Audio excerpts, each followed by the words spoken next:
siapapun suamimu, saya minta kepadamu untuk teruslah belajar. Teruslah belajar, termasuk mempelajari suamimu. Pelajari apa yang bikin dia senang, apa yang bikin dia sebel. Kamu harus pelajari, nih suami saya kalau diginiin senang apa enggak. Nih kalau suami saya omongin begini bagaimana perasaannya. Apalagi kau udah tambah lama nikah, kamu seharusnya jadi orang yang tambah tahu siapa suamimu itu.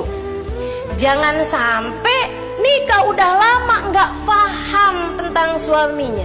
Jangan sampai nikah udah lama kamu belum juga paham suami saya ini maunya apa sih. Nah, itu kan suami kamu. Ada tuh orang 20 tahun udah menikah, satu hari berumah tangga, rumah tangganya ruwet, nelpon saya, Ustazah, suami saya nih Ustazah, saya kesel banget sama suami saya, dia begini.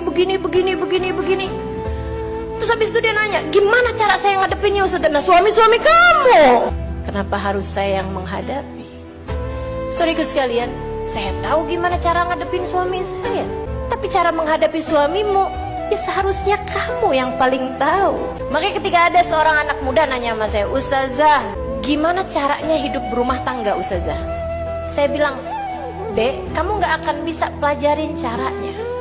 Orang hidup berumah tangga tuh kayak orang hidup di atas muka bumi ini, kayak lahir di atas muka bumi. Itu kehidupan yang baru. Kamu itu ketika lahir gak dikasih buku petunjuk penggunaan. Kamu gak tahu caranya jalanin kehidupan, ya kan? Akan tetapi ilmunya cuma satu. Apa itu? Jangan berhenti belajar. Sama kayak anak kecil, jangan berhenti belajar. Dia mulain belajar tengkurap, habis itu mulai belajar duduk, mulai belajar merangkak, mulai belajar berdiri, mulai belajar berjalan, mulai belajar berlari. Kan begitu? Mulai belajar bilang A, mulai belajar bilang mama, sampai kemudian jadi banyak bicara gitu.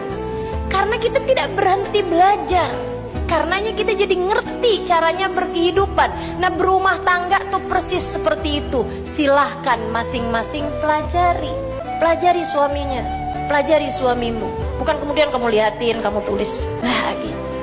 Kepribadiannya kamu pelajari. Ustazah, kok saya nggak pernah kepikiran kayak begitu ya? Saya tahu sebabnya kenapa. Karena kamu terlampau cinta kepada dirimu sendiri, sehingga kamu tidak punya space, kamu tidak punya lokasi, ruang untuk belajar cara mencintai orang lain.